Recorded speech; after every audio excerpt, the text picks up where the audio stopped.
कहानी की शुरुआत एक खास खोज से होती है। करोड़ों साल पुराने एम्बर में फंसा एक मच्छर मिलता है जिसने कभी डायनासोर का खून पिया होता है। वैज्ञानिक उसी मच्छर से डायनासोर का डीएनए निकालते हैं। डीएनए अधूरा होने की वजह से उसमें मेंढक का डीएनए मिलाया जाता है और कई सालों की मेहनत के बाद डायनासोर फिर से जिंदा कर दिए जाते हैं। इस पूरे प्रोजेक्ट के पीछे एक अमीर बिजनेसमैन जॉन हैमंड होता है। उसका सपना होता है एक ऐसा थीम पार्क बनाना जहां लोग असली डायनासोर अपनी आंखों से देख सकें। लेकिन पार्क शुरू होने से पहले ही एक खतरनाक हादसा हो जाता है। एक वर्कर पर डायनासोर हमला कर देता है और उसकी मौत हो जाती है। इस घटना के बाद इन्वेस्टर्स पार्क की सुरक्षा पर सवाल उठाने लगते हैं। हालात संभालने के लिए मशहूर palaeontologist doctor Alan Grant, doctor Ellie Sattler और गणितज्ञ डॉक्टर इयान मेलकम को पार्क का निरीक्षण करने बुलाया जाता है। उन्हें सिर्फ 48 घंटे में फैसला करना होता है कि पार्क सुरक्षित है या नहीं। जैसे ही टीम आइलैंड पर पहुंचती है, उनके सामने करोड़ों साल पहले खत्म हो चुके असली डायनासोर आ जाते हैं। सब हैरान रह जाते हैं। उन्हें यकीन ही नहीं होता कि इंसान ने नामुमकिन को मुमकिन कर दिया है। इसके बाद उन्हें लैब दिखाई जाती है जहां एक बेबी डायनासोर अंडे से निकलता है। वैज्ञानिक बताते हैं कि सभी डायनासोर फीमेल बनाए गए हैं ताकि वे कभी अपनी संख्या न बढ़ा सकें। लेकिन इयान मेलकम इस बात से सहमत नहीं होता। उसका कहना होता है कि प्रकृति को हमेशा कंट्रोल नहीं किया जा सकता। जिंदगी अपना रास्ता खुद बना लेती है। फिर टीम को सबसे खतरनाक वेलोसिरैप्टर्स का एनक्लोजर दिखाया जाता है। फीडिंग के दौरान एक जिंदा गाय अंदर छोड़ी जाती है और कुछ ही सेकंड में गाय गायब हो जाती है। सिर्फ उसकी दर्दनाक आवाजें सुनाई देती हैं। बताया जाता है कि ये रैप्टर्स सिर्फ ताकतवर ही नहीं बल्कि बेहद चालाक शिकारी भी हैं। वे लगातार फेंस की कमजोरियां तलाशते रहते हैं। लंच के दौरान हैमंड चाहता है कि सभी पार्क को मंजूरी दे दें, लेकिन मेलकम साफ कह देता है कि यह पूरा प्रयोग बहुत बड़ा खतरा बन सकता है। ग्रांट भी बिना पूरी जांच के पार्क को सुरक्षित मानने से इनकार कर देता है। कुछ देर बाद हैमंड अपने पोते पोती को भी टूर में शामिल कर देता है। सभी लोग डायनासोर देखने निकलते हैं, लेकिन कई खतरनाक डायनासोर नजर ही नहीं आते। रास्ते में उन्हें एक बीमार ट्राइसेराटॉप्स मिलता है जिसकी जांच के लिए एली वहीं रुक जाती है, जबकि बाकी लोग आगे बढ़ जाते हैं। इसी बीच मौसम अचानक खराब होने लगता है। एक बड़ा तूफान आने वाला होता है। उसी समय पार्क का कंप्यूटर इंजीनियर डेनिस नेड्री अपना असली खेल शुरू करता है। उसे दूसरी कंपनी से करोड़ों की डील मिलती है। बदले में उसे डायनासोर के एम्ब्रियो चुराने होते हैं। नेड्री पूरे पार्क की सिक्योरिटी 20 मिनट के लिए बंद कर देता है। सिर्फ रैप्टर वाला फेंस चालू रहता है। बिजली चली जाती है और टूर की गाड़ियां ठीक टी-रेक्स के बाड़े के सामने रुक जाती हैं। तभी एक बच्चा पानी के गिलास में कंपन महसूस करता है। भारी कदमों की आवाज लगातार पास आती जाती है। अगले ही पल एक खून से लथपथ बकरी का हिस्सा गाड़ी पर गिरता है। सब समझ जाते हैं कि टी-रेक्स बाहर आ चुका है। बिजली बंद होने की वजह से इलेक्ट्रिक फेंस काम नहीं करता। विशाल टी-रेक्स आराम से बाहर निकल आता है और सीधे गाड़ियों पर हमला कर देता है। एक गाड़ी पलट जाती है और बच्चे अंदर फंस जाते हैं। ग्रांट अपनी जान जोखिम में डालकर टी-रेक्स का ध्यान भटकाने की कोशिश करता है। मेलकम भी उसकी मदद करता है, लेकिन इससे टी-रेक्स और ज्यादा आक्रामक हो जाता है। किसी तरह ग्रांट बच्चों को गाड़ी से बाहर निकाल लेता है। एक समय ऐसा भी आता है जब सब बिल्कुल शांत खड़े रहते हैं, क्योंकि उन्हें लगता है कि टी-रेक्स सिर्फ हिलती हुई चीजों पर हमला करता है। दूसरी तरफ कंट्रोल रूम में सभी को पता चल जाता है कि सिस्टम हैक हुआ है और पूरा पार्क अब कंट्रोल से बाहर जा चुका है। उधर नेड्री एम्ब्रियो लेकर भाग रहा होता है, लेकिन तूफान में रास्ता भटक जाता है। तभी उसके सामने एक छोटा डायनासोर आता है। वह उसे कमजोर समझकर मजाक करने लगता है।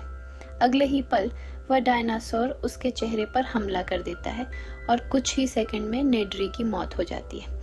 उसके साथ एम्ब्रियो चुराने की पूरी साजिश भी खत्म हो जाती है।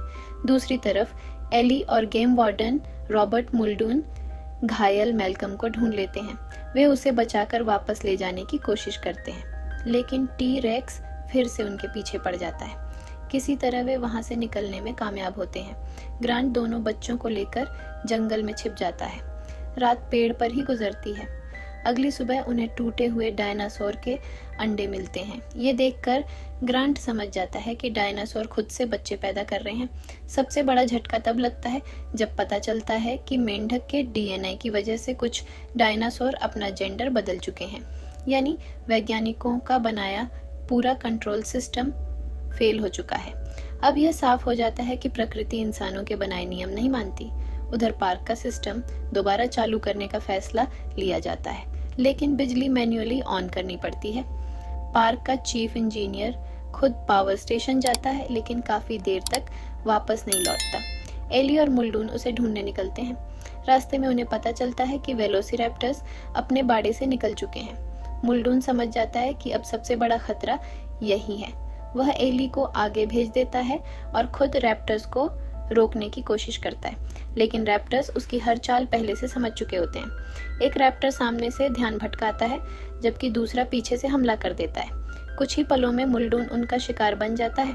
दूसरी तरफ ग्रांट बच्चों को लेकर वापस लौट रहा होता है। रास्ते में उन्हें एक इलेक्ट्रिक फेंस पार करना पड़ता है। पहले करंट नहीं होता, इसलिए बच्चे ऊपर चढ़ जाते हैं, लेकिन जैसे ही वे बीच में पहुंचते हैं, अचानक बिजली वापस आ जाती है। कुछ पल के लिए ऐसा लगता है कि अब कोई नहीं बचेगा। किस्मत से सभी सुरक्षित नीचे उतर जाते हैं। उधर एली किसी तरह पावर सिस्टम दोबारा चालू कर देती है, लेकिन बाहर निकलते ही रैप्टर्स उसका पीछा शुरू कर देते हैं। वह जान बचाकर कंट्रोल सेंटर तक पहुंच जाती है।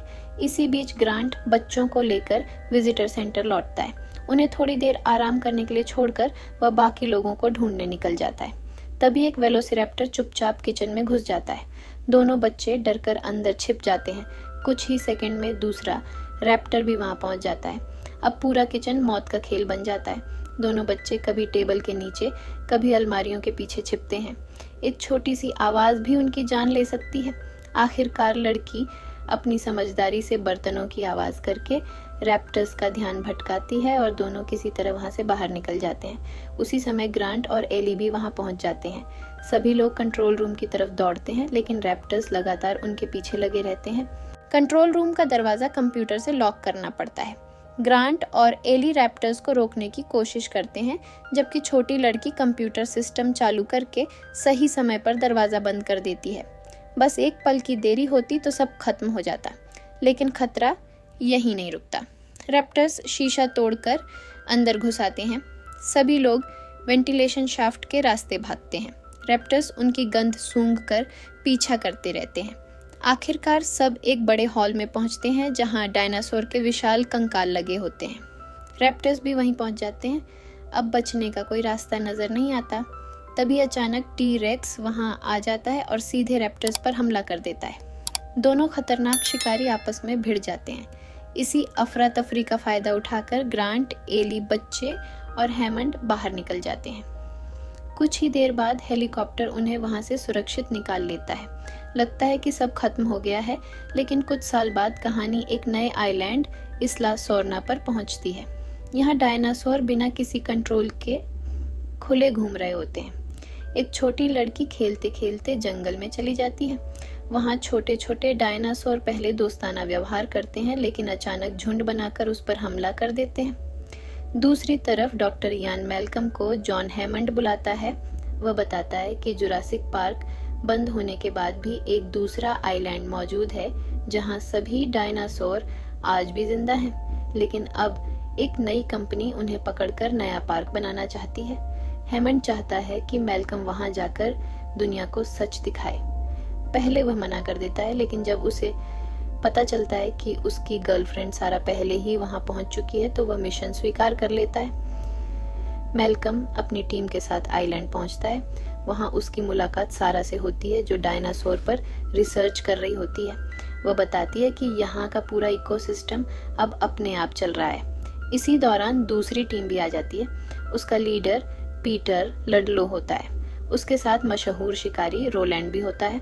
उनका मकसद साफ होता है, डायनासोर पकड़कर उन्हें इंसानों की कमाई का जरिया बनाना।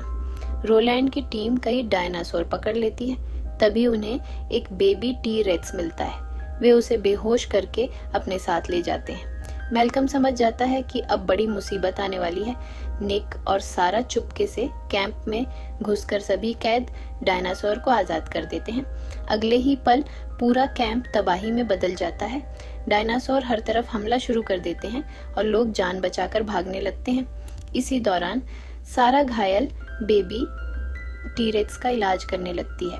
मैल्कम उसे बार बार रोकता है क्योंकि उसे पता होता है कि उसके माता पिता जरूर आएंगे, लेकिन तब तक बहुत देर हो चुकी होती है। कुछ ही मिनटों में नर और मादा टी-रेक्स दोनों वहां पहुंच जाते हैं।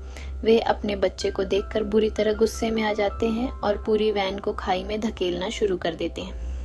वैन धीरे धीरे खाई के किनारे लटक जाती है। अंदर मौजूद लोग किसी तरह खुद को संभालते हैं। तभी एडी अपनी जान जोखिम में डालकर उन्हें बचाने पहुंचता है, लेकिन टी-रेक्स उस पर हमला कर देते हैं और वह मारा जाता है। आखिरकार वैन नीचे गिर जाती है, लेकिन रस्सी की मदद से मैल्कम, सारा और निक किसी तरह बच जाते हैं। अब सभी लोग मजबूरी में एक साथ सफर शुरू करते हैं, क्योंकि उन्हें इमरजेंसी कम्युनिकेशन सेंटर तक पहुंचना होता है। रास्ता बेहद खतरनाक जंगल से होकर गुजरता है। रात होते ही टी-रेक्स फिर से उनके कैंप तक पहुंच जाता है। एक आदमी घबराकर चिल्ला देता है और टी-रेक्स उसी पर हमला कर देता है। बाकी लोग किसी तरह अंधेरे जंगल में भाग निकलते हैं, लेकिन खतरा यहीं खत्म नहीं होता। कुछ लोग गलती से वेलोसिरैप्टर्स के इलाके में पहुंच जाते हैं। रैप्टर्स झुंड बनाकर हमला करते हैं और उनमें से कोई भी जिंदा नहीं बचता। दूसरी तरफ मैल्कम, सारा, निक और केली किसी तरह कम्युनिकेशन सेंटर तक पहुंच जाते हैं। निक बेस से संपर्क करने में सफल हो जाता है। तभी एक रैप्टर अचानक अंदर घुस आता है। सभी लोग अलग अलग कमरों में भागते हैं, लेकिन रैप्टर लगातार उनका पीछा करता रहता है। जब लगता है कि अब बचना नामुमकिन है, तभी केली अपनी जिम्नास्टिक स्किल का इस्तेमाल करके रैप्टर को जोरदार किक मारती है। रैप्टर नीचे गिर जाता है और उसी समय रेस्क्यू टीम वहां पहुंच जाती है। आखिरकार सभी लोग आइलैंड से सुरक्षित निकल जाते हैं, लेकिन पीटर अपनी जिद नहीं छोड़ता। वह बेहोश टी-रेक्स को सैन डिएगो ले आता है ताकि नया जुरासिक पार्क शुरू किया जा सके। जहाज बंदरगाह पर पहुंचता है, लेकिन अंदर मौजूद पूरा क्रू मारा जा चुका होता है। इससे पहले कि कोई कुछ समझ पाए, टी-रेक्स का पिंजरा खुल जाता है और वह शहर में खुला घूमने लगता है। पूरा शहर दहशत में डूब जाता है। गाड़ियां पलटने लगती हैं, लोग जान बचाकर भागते हैं और हर तरफ तबाही मच जाती है। मैल्कम और सारा समझ जाते हैं कि टी-रेक्स अपने बच्चे की तलाश कर रहा है। वे बेबी टी-रेक्स को ढूंढ निकालते हैं और उसे जहाज के पास ले आते हैं ताकि बड़ा टी-रेक्स खुद उनके पीछे आए। योजना काम कर जाती है। बच्चे की आवाज सुनते ही टी-रेक्स उनके पीछे चल पड़ता है। तभी लालची पीटर बीच में आ जाता है। वह अपने करोड़ों के प्रोजेक्ट को बचाने की कोशिश करता है, लेकिन यही उसकी सबसे बड़ी गलती साबित होती है। टी-रेक्स उसे पकड़कर मार देता है। इसके बाद सारा सही मौके पर टी-रेक्स को ट्रैंक्विलाइजर का इंजेक्शन देती है। कुछ ही देर में वह बेहोश हो जाता है। दोनों टी-रेक्स को सुरक्षित उसी जहाज में बंद कर दिया जाता है और वापस इसला सोरना भेज दिया जाता है। आखिर में दिखाया जाता है कि डायनासोर अपने प्राकृतिक संसार में आजादी से जी रहे हैं। इंसानों को आखिरकार समझ आ जाता है कि प्रकृति पर पूरी तरह कंट्रोल करना कभी संभव नहीं है। जब भी इंसान लालच में आकर प्रकृति के नियम तोड़ने की कोशिश करता है, उसका अंजाम हमेशा विनाश ही होता है।